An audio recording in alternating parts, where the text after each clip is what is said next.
everyone, this is Anna Portia. So, recently I heard about some series that has like little shorts and stuff about Disney princesses called Enchanted Tales, which includes 2 shorts, one about Jasmine and one about Aurora. So when I heard about this, I was like, I have to see this! Because Sleeping Beauty was my favorite movie when I was little, and like I would pick it every single time we had a family movie night when it was my turn to pick the movie. And of course, Aurora was, and still is, my favorite princess. And though obviously, as I've gotten older, my interests in films has expanded just like a little bit, Sleeping Beauty will always have such a special place in my heart. Okay, that's enough of that sappy stuff. I might have to get my earplugs over here. Wizard, do you just exist to torment me? Yo, I pretty much made it my main mission in this dimension. I can only imagine who else you bother to no end in other dimensions. Actually, it happens to be a major privilege to deal with a wizard. Okay, let's get on with this review. I think the audience just wants to hear about the story. You can try to fool yourself as much as you want. We all know they're here to see me and hear what I have to say. After all, quick, roll the short! So, on the first note, I would like to take this time to say I'm really impressed at the animation quality on this little short. It's actually like mostly proportional, and I kept like the same style as the original movie. And I know all the original actors are dead now, but this is I'm gonna get a little negative here. I really hate Philip's voice. He sounds like dopey. Maybe it's not quite the word I was looking for, but he didn't sound like Philip. You can do it in your sleep, my sleeping beauty. Or a Philip. I also didn't like Aurora's voice initially. When I first heard it, I was like, no way. It was so high. I'm so high. But after hearing it for a bit, I kind of got used to it, so I didn't mind it. Well, my dear, we'll only be gone for 2 days, but you'll be completely in charge. Remember all we've told you. Persevere, and you'll get through it. I will, Father. Don't worry. If she doesn't have to go, then why does Philip have to? He's just the prince. Although, granted, if Hubert was the king, I have a feeling Philip would probably should be present. Like, we all know who really runs the country here. So her first duty as the ruler is going to be outlined by this Duke guy. Before that happens, Merryweather has a very good idea. I want you to take my wand. Whatever for? Well, things could get a little too difficult and you just might need the help. You're very kind, but I'm not going to use it. Even if things do become difficult, I just have to stick with it. So then the fairies go to give Hubert his speech, which he forgot to pack.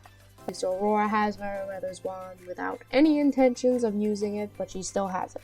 So where were we? There are so many things to sign, and a reading won't be necessary, Your Majesty. I'm sorry, but if I'm going to sign something, I need to know what it says. Yes, she knows what she's talking about. Can we, like, elect her to Congress or something? Like, somebody needs to tell the government that bills need to be read before they're signed. Mark Twain knew what he was talking about when he said the country is in the most danger when Congress is in session.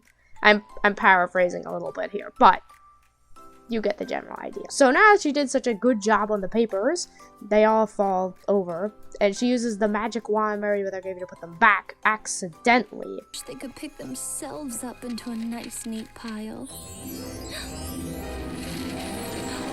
my, I didn't mean... Oh, well... No harm done. And then she just kind of like plays around with her clothes and does that. Make it pink. Oh my gosh! They did the pink blue thing! I understood that reference. Although I feel like Fauna would be more likely to give Aurora her wand, but whatever, anyway. And then she proceeds to continue to responsibly carry out her duties. I'm so impressed. I mean, especially considering she's like 16. But unfortunately, she begins to get overwhelmed as the citizens come and ask for solutions to their problems, and she ends up using the wand to create like giant chickens and cows. Oh, I knew I shouldn't have used this. I should have just stuck with it and not looked for an easy way out. All right, I can fix this. I'm so sorry to keep you waiting, but I promise I will get to each and every one of you. And to thank you for your patience, I have a gift for all of you. Who would like Oh, wait a minute. Actually, then I'd have to take care of it. And, like, milk it. And do all those yucky things. Okay, yeah, never mind. I don't want a cow. So, since she gives the cows away to all the peasants, everyone's happy. And her parents come back. And everyone is so proud of her. Except, like, this guy who everyone temporarily thinks is crazy. See? Look! Cows! Because he was squawking about giant chickens in the throne room. And that ends with a nice little speech from Aurora about, like, responsibility. And I'm just gonna say it right now, when all the Disney princesses have, like, their annual royal sleepover or whatever, I think Aurora should be giving some lessons about accountability and responsibility to, like, certain princesses. So that was Aurora's episode of Enchanted Tales. I'm actually pleased to say that I think they did Aurora justice in this only other outing she's been out on, except Ralph Breaks the Internet. Even though obviously the voice was different since, like, Mary Costa died.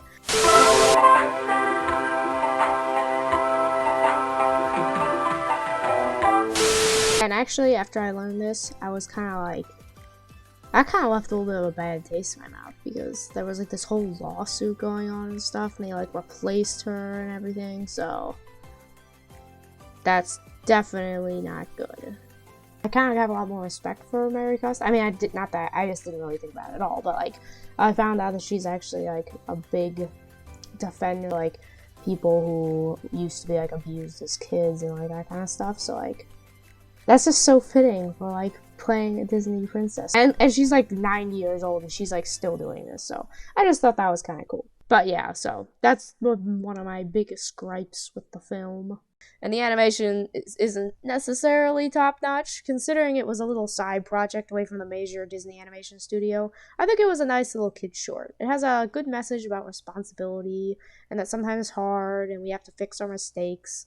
And I could totally get behind that. So, as an avid Sleeping Beauty fan, I approve. This has my stamp of approval on it, except for Philip's voice and Aurora's. Not that. But the rest of it is great for what it is.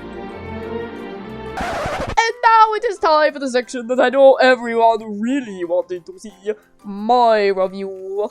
What I want to know is what happened with the giant chickens. They couldn't eat all of them. I think they should have opened a chicken restaurant and made tons of money. Then they'd definitely be rolling in the dough. Aren't you gonna do like a sort of recap or something? Actually, I was too enthralled by my chicken money-making machine to write my script. I didn't think you wrote scripts.